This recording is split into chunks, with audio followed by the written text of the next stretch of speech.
The following is produced by 5 Star Productions USA, which is solely responsible for its editorial content.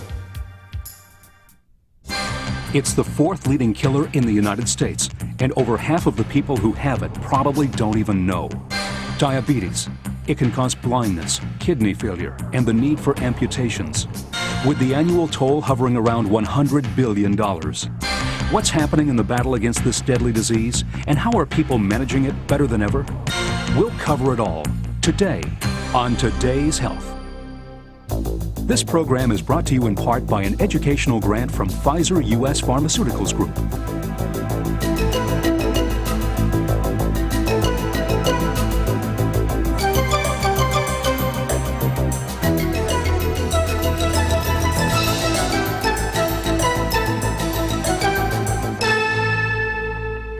Today in America, there may be as many as 16 million people who have diabetes.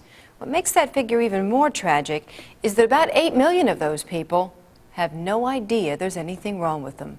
Hello, I'm Faith Daniels, and this is Today's Health. In this special edition of our diabetes mini-series, we're going to focus on this pervasive disease that is so underdiagnosed.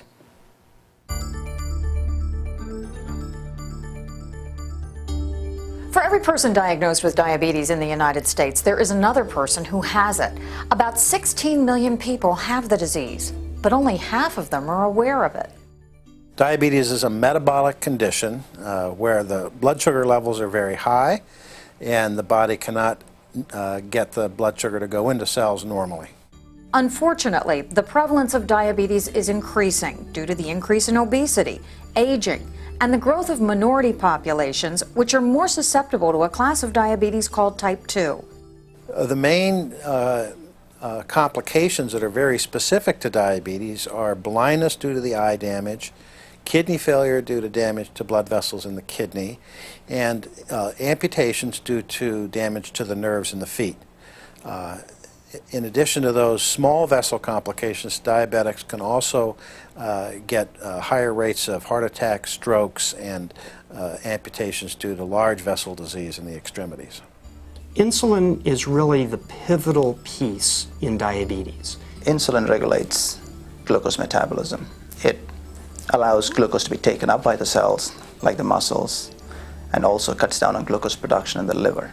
In the acute stages, diabetes and high glucose present as frequent urination, excessive thirst, hunger, and unexplained weight loss. Well, I was having the classic signs of diabetes, but not necessarily knowing it was diabetic. The thirst, the sleepiness, the morning sickness, you get morning sickness. We came to the conclusion that I was probably possibly a diabetic, and it's a glucose tolerance test that you take. It's a 3 or 4 hour test, I remember exactly, that you take to determine whether you are diabetic. Then at that point it was determined I was diabetic, and then we approached it from there. Diabetes, particularly type 2 diabetes, seems to be much more common among certain ethnic minority populations. American Indians have one of the highest rates of diabetes, but almost every minority or non-Caucasian population that's looked at has higher rates of diabetes. Statistics show that people with diabetes are 4 to 5 times more likely to die of heart disease. The key is to get a regular checkup and glucose test so that a controllable disease doesn't become a killer. The cost of having diabetes and not knowing it can be enormous. If diabetes goes untreated, it can cause many serious complications, including blindness and heart disease. Early detection is so important. In fact, it could save your life.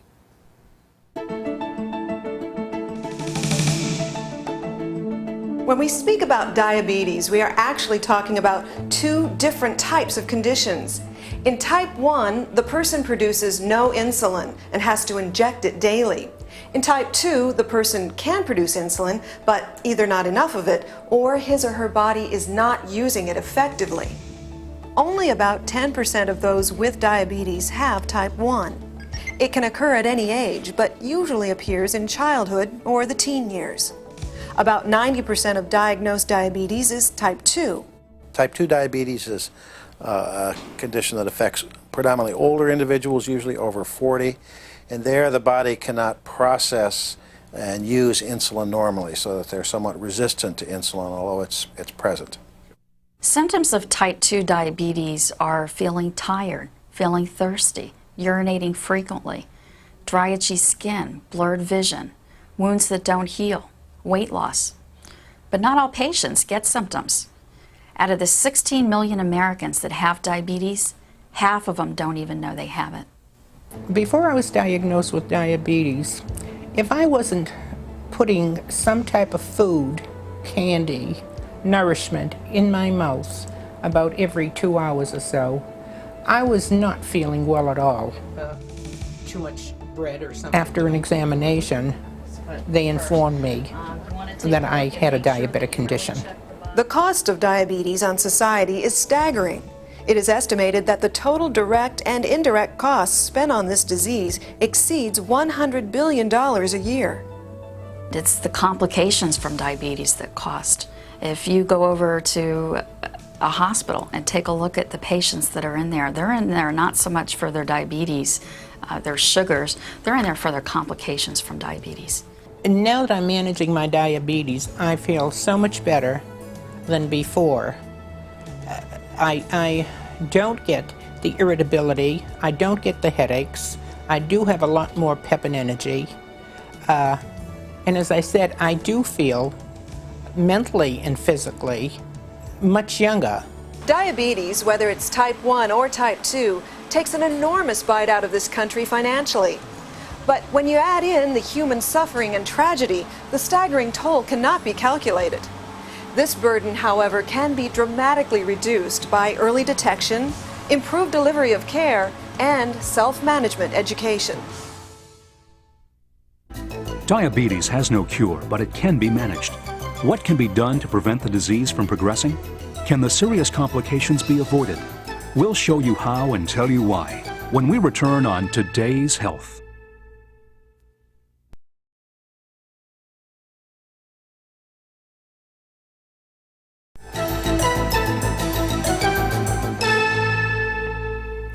Diabetes is not simply dangerous by itself. It can complicate many other conditions and make them more severe. The important thing to remember is that it can be treated if it's diagnosed. So when you see your doctor, get your blood glucose level checked.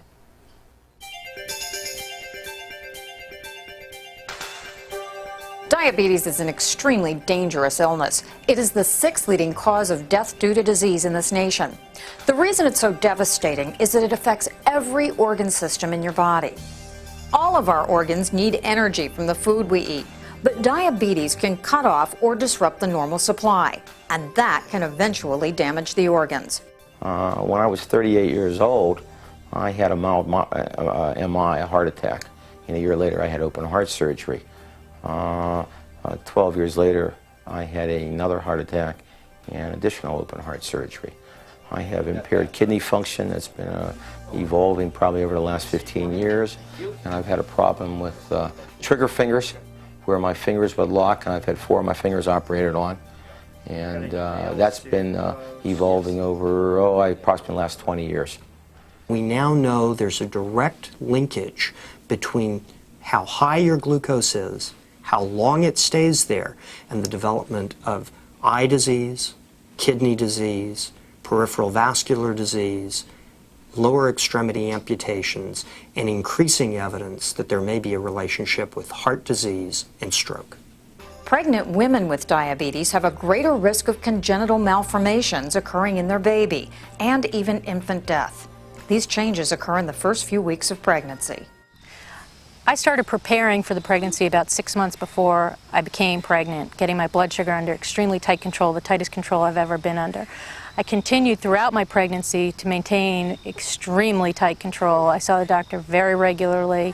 I was very careful about my diet to the point where I probably went overboard at certain points, testing my blood sugar probably about 20 times a day. I was very concerned about Lynn's health as well as the health of the baby growing inside of her. It definitely involved a lot of anxiety on both of our parts, and required us to be a team in order to get through it. Back in the 1920s, 80% of women with diabetes died in childbirth or during a pregnancy. It was not recommended. When Jamie was born, it was the most overwhelming moment of my life. I think probably most mothers feel that way, but in addition to the normal joy, the relief that she was okay was just amazing. All of our effort and teamwork had paid off. If you have diabetes, you don't have to be a victim. You can fight back. By controlling your blood glucose level, you may be able to hold diabetes at bay and live a happy, healthy, productive life. We know from research that we've conducted and funded in the past that lowering blood sugar can prevent many of the complications of diabetes. And we're trying to educate the population, as well as people with diabetes in the population, that glucose control matters. As you see, I have my eyes, I have all my limbs. I function quite well. Always have. I've never let diabetes control me. At least I hope I haven't. Unfortunately, there is still no cure for diabetes, but there are medications available that can help control it. By understanding how these treatments work, it can give us additional insight into a disease that still keeps us guessing.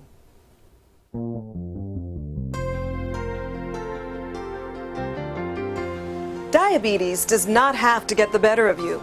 Tests have proven that by lowering your blood glucose level, you can prevent or delay many of the complications caused by diabetes.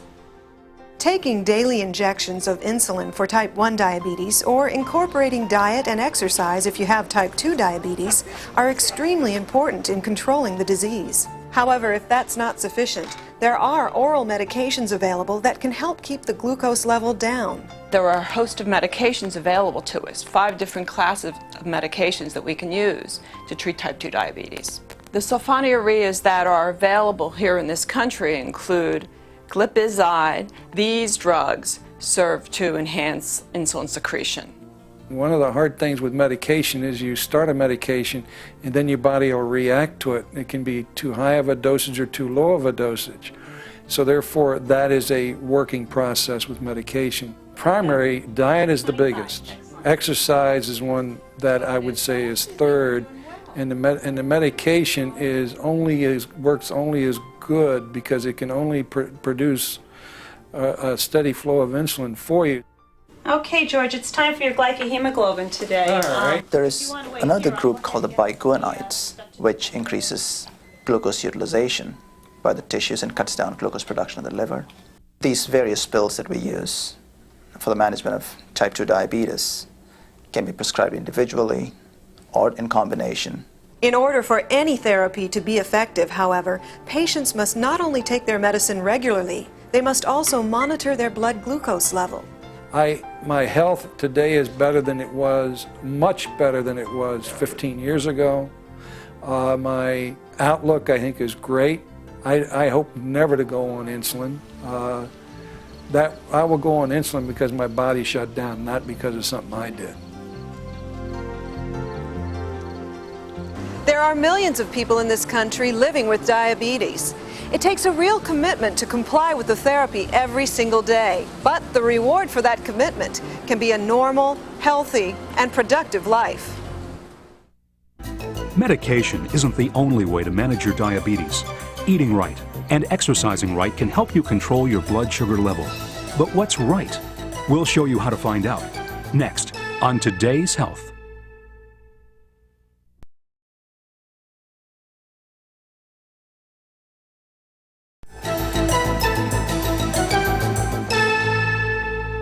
Remember, you are not defenseless against diabetes. There are several things you can do to help control it, even prevent it.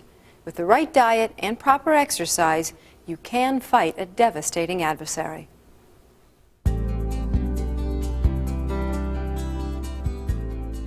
Many people with type 2 diabetes can control their blood glucose level without help from medication. For these people, diet, exercise, and the same healthy lifestyle choices recommended for everyone are the key to their control. Diet and exercise are vital for the survival of everyone, but particularly for people with diabetes. They have to change their lifestyle, and sometimes it's easier said than done. There is so much education that really needs to occur in order for people to understand how they can best control their diabetes. The meal planning today for diabetes is a much more individualized than it has been in the past. We really don't like to give people just a pre-printed meal plan and say, here's something you're going to have to follow for the rest of your life. It's not a matter of us saying you have to do this, but rather helping the individual make better choices. My exercise and my diet were completely different before I had diabetes. I would eat just about anything, anytime. Initially, modifying my lifestyle was a real big problem because, like a lot of people, you grab cookies, 2 or 3 cookies, and eat them. Popcorn, cooked everything in oils, fat, butter on everything. So it was a matter of re-educating myself on terms of what things held the most fat content. Diabetes self-management requires strict attention to diet, exercise, and taking any necessary medications. Fluctuations and changes in any of these areas have profound effects on the other areas. Hi, Mrs. Dobro. I'm Susie Glennon. I'm the diabetes educator. The thought of losing a limb, of losing a toe, of going blind, which are all what diabetes can lead to, kind of keeps me, watching what I eat, doing what I'm supposed to do, checking my feet. You have to. I think it's very important for individuals with type 2 diabetes and certainly type 1 diabetes to be able to measure their blood glucose, know where they stand, and know where they need to make changes. On just a day-to-day basis, they're going to actually feel better by controlling their blood glucose. On a long-term basis, they're going to reduce the risk of complications. If you have more questions about diabetes or you need more information, you have several options. The American Diabetes Association, the Juvenile Diabetes Foundation, and the National Diabetes Information Clearinghouse are all good places to start. The more you know about this disease, the more you can do to try to prevent it. If you're on the internet already or thinking about it, you'll be amazed at how much information there is concerning your health and well-being. For a good start, visit our Today's Health website at www.vstar.com.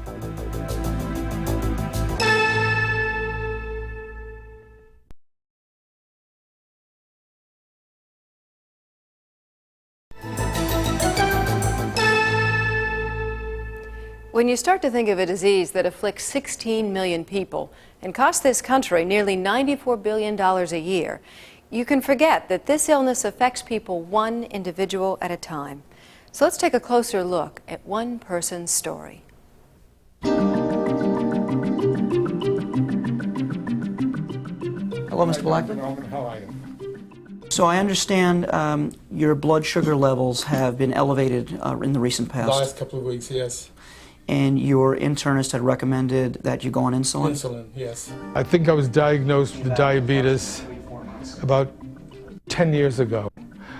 Being treated for diabetes doesn't make me feel any different than I felt before I was diagnosed with it. It doesn't depress me that I have diabetes. The thing that I know that I have to do is try to control my blood sugar. When I first found out that Jean had diabetes, I was just concerned as to how serious it could be. Eugene had already been diagnosed with diabetes mellitus before he came to my office. Many patients with type 2 diabetes mellitus are discovered accidentally.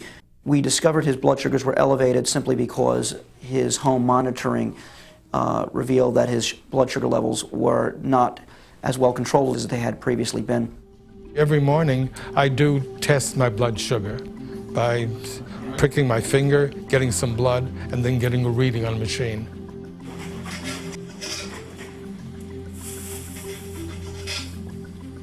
It's very important for Jean to watch his diet because diabetes, if it's not taken care of, it can get worse. You can reach the point where you have to go on insulin, and that's painstaking for one thing, and secondly, your health is more seriously affected by it. I try to exercise at least for a half hour every day by going to our condo gym, and because my knees bother me, the basic exercise that I like to do is on the bike. Okay, time to go for a little walking.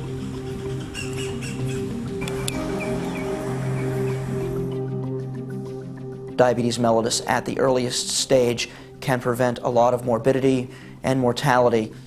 Yesterday was history. Tomorrow is mystery. Today is the present. It's a gift. Enjoy it.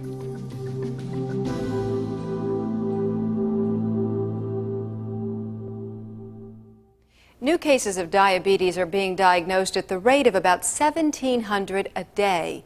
That amounts to over 600,000 new cases every year. But that number still may only be half of what it should be. Hopefully, more people who have diabetes will find out earlier so they can begin treatment and reduce the impact of this disease on their lives. I'm Faith Daniels. For more information on the topic we covered on the show, log on to our website at www.vstar.com. And join us again next time as we get right to the heart of matters concerning your life on Today's Health.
To purchase a complete written transcript or a videotape copy of this or any edition of Today's Health, write to this address or call 1-800-877-7769.